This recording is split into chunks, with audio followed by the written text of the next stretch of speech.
Welcome to episode 3 of Let's Talk Gaming. Today we're talking about story and narrative. Storytelling has always been one of the key facets to modern media. It's only recently since it's become a big part of gaming. There's one key difference between video game storytelling and traditional media: the player. That interactive element makes video games separate from all other media. The player actually controls and shapes the story themselves. They take part in the story as much as any other character in it. So video game narrative has come a long way from "are you a bad enough dude to save the president?" Modern games are heavily dependent on their stories. Let me rephrase. Many good modern games are reliant on their storylines. They work in tandem with their game mechanics and vice versa. The game design works to serve the story, and the story can just as easily be bent for the game design. This isn't to say every good game needs a strong story, but if you look at any top 10 list, you'll notice a trend. So first, what makes a good story? Well, first let's identify two main types of narrative and what they both bring to the table. First is the narrative that focuses directly onto the player. The second is where the narrative is told through an immersive universe and focuses on the world around the player. So let's first examine narrative that is based around the player. Almost 90% of games right now use this formula. And for good reason too. A couple of good examples would be the Batman Arkham series, the Zelda series, Mario games, Skyrim and Oblivion, and almost any MMO, and a lot of Final Fantasy games.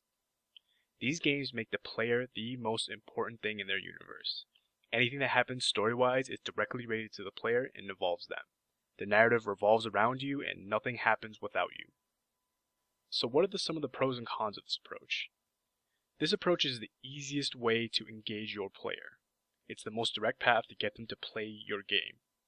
You just dump the weight of the universe on the player and they say, okay, thanks, bye. It's essentially the next logical step to "are you a bad enough dude to save the president?" This approach also makes the story extremely accessible and easy to follow. When everything's happening within the player's grasp or view, it's hard to miss key story elements. When you simplify the story, you allow the game to be universal and able to appeal to a mass audience. This allows you to focus on game mechanics. Most of the games in this category have been renowned for their game mechanics rather than the story. Games like Street Fighter and Mario. They let the story take the backseat and focus really hard on player interaction. So what are some of the flaws about using this method? The world feels staged. It's pretty much the reverse Toy Story effect, where NPCs and any other character only feels active when you're around. It's really hard to believe that a person is going to stand in the same spot for 20 hours waiting for you to collect 20 pig assholes for him to feed his family. It's even harder to believe that he has the Destroyer of Worlds doing this task for him instead of doing it himself. This really breaks the immersion of the game and makes it hard to believe that this world exists outside of your view. It's hard to motivate your player into the story. When your story takes a backseat in game design, your player has to find the reason to play your game.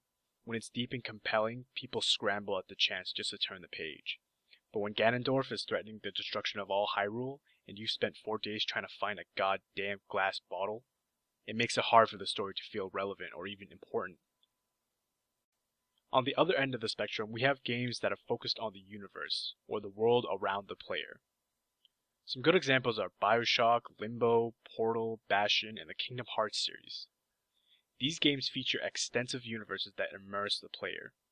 Most have running stories that just so happen for the player to stumble upon.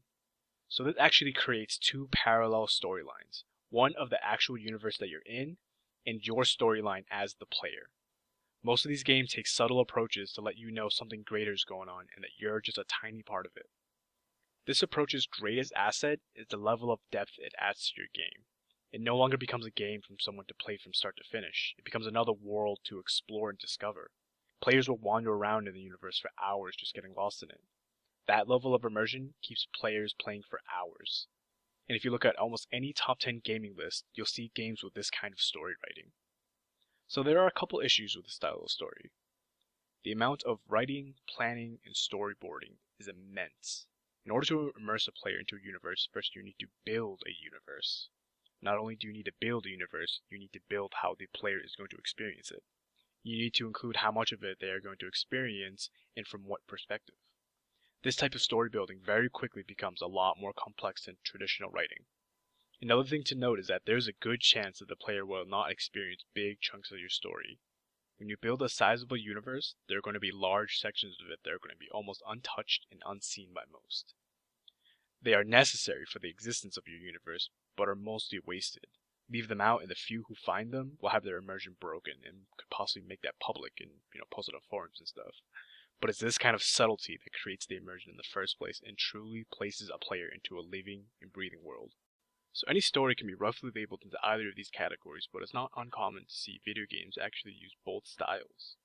For example, the Mass Effect series perfectly represents you being the most important person in the universe, and yet that universe exists and is wide and immense and lives and breathes with you. Elements of both styles can actually be reshaped and used differently due to the flexibility of writing. You can actually cheat the system in some ways and avoid some of the disadvantages of both styles.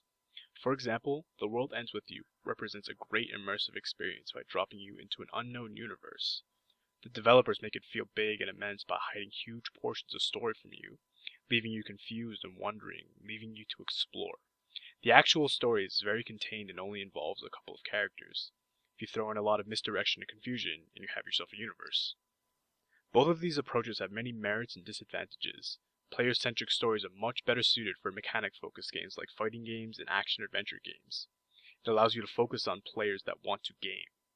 Universe-centric stories are better suited for player experiences rather than a game.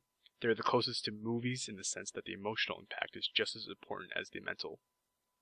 Story writing is only going to get bigger and more complex as the gaming industry grows, so knowing what kind of story to use is the key to making a good game. Thank you for watching this episode of Let's Talk Gaming. See you next time.